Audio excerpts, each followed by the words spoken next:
சென்னையில் EMI கட்டாததால் வாடிக்கையாளரின் செல்போனையே hack செய்த TVS கிரெடிட் நிறுவனம் டியூ தொகையை செலுத்துமாறு வால்பேப்பர் வைத்துள்ள அதிர வைக்கும் சம்பவம் அரங்கேறியுள்ளது.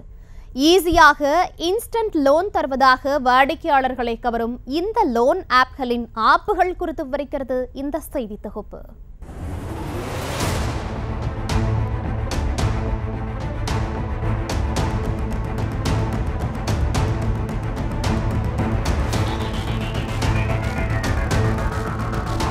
சென்னையைச் சேர்ந்த மணிகண்டன் என்பவர் அண்மையில் தனது வீட்டிற்கு அருகே இருந்த மை மொபைல்ஸ் கடையில் புதிதாக விவோ V23 போன் ஒன்றை வாங்கியிருக்கிறார். செல்போனின் மொத்த விலை 30,000 என்ற நிலையில் அதில் 11,200 ரூபாயை ரெடி கேஷாக கட்டியிருக்கிறார். எஞ்சிய தொகையை EMIயில் கட்டிவிடுவதாக மணிகண்டன் கூறவே அந்த மை மொபைல்ஸ் நிறுவனம் EMIக்கு ஏற்பாடு செய்துள்ளது. அந்த வகையில் TVS கிரெடிட் என்ற கடன் நிறுவனத்திற்கு மாதம் 3,335 ரூபாய் செலுத்தும் வகையில் EMI போடப்பட்டுள்ளது.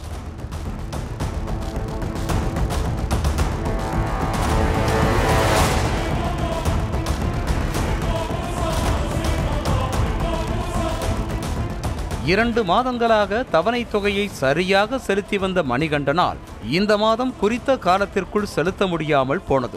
இந்த நிலையில் முதலில் EMI தொகையை செலுத்துமாறு போன் செய்து நச்சரித்த TVS கிரெடிட் நிறுவனம் ஒரு கட்டத்தில் மணிகண்டனின் செல்போனை முழுவதுமாக ஹேக் செய்துள்ளது. புதிதாக வாங்கிய செல்போனில் ஆசையாக மணிகண்டன் வைத்திருந்த வால்பேப்பர் புகைப்படத்தை மாற்றிவிட்டு, அன்பார்ந்த வாடிக்கையாளரே, உங்களுடைய EMI தொகையை கட்டுங்கள் என வால்பேப்பர் செட்டப் பண்ணி வைக்கப்பட்டுள்ளது. அந்த வால்பேப்பரை மாற்ற மணிகண்டன் எவ்வளவோ முயன்றும் அவரால் முடியவில்லை.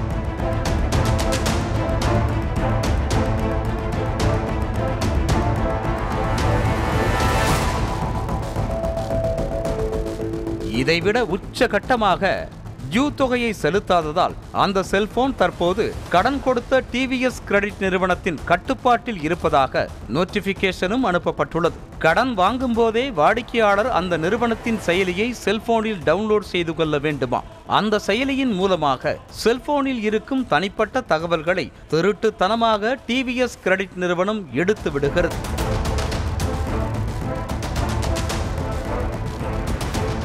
கடன் கொடுத்தார்கள் என்ற ஒற்றை காரணத்திற்காக தனிப்பட்ட விஷயங்கள் இருக்கும் செல்போனை ஹேக் செய்து வாடிக்கையாளர்களிடம் TVS கிரெடிட் நிறுவனம் எல்லை மீறியது அம்பலமாகியிருக்கிறது.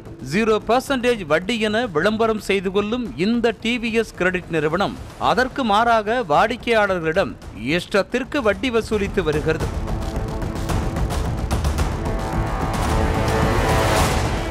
மேலும் இன்ஸ்டன்டாக எந்த ஆவணங்களும் இல்லாமல் ஈஸியாக லோன் தருவதாக கூறி வாடிக்கையாளர்களை கவர்ந்து கடன் வாங்கிய பிறகு உயிரை வாங்கும் அளவிற்கு டார்ச்சர் செய்து மன உளைச்சலுக்கு ஆளாக்குகின்றனர். கடன் வாங்கும் போது கூவி கூப்பிட்டு கடனை கொடுத்துவிட்டு பின்னர் உன் குடுமி என் கையில என்பதை போல வாடிக்கையாளர்களை வற்புறுத்துகின்றனர். பெரும்பாலானோர் தற்போது EMIயையே நம்பி பிழைப்பு ஓட்டிக் கொண்டிருக்கும் நிலையில் அவர்களின் பாதுகாப்பை உறுதி செய்ய இந்த கடன் செயலி மீது நடவடிக்கை எடுக்க வேண்டும் என்பதே அனைவருடைய கோரிக்கையாக உள்ளது.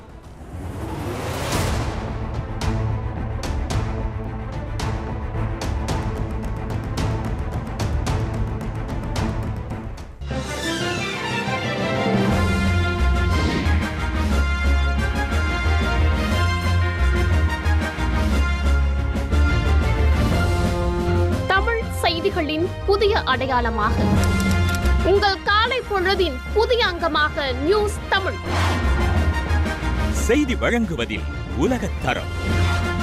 இணைந்திருங்கள் காலை 6 மணியிலிருந்தே உங்கள் நியூஸ் தமிழோடு.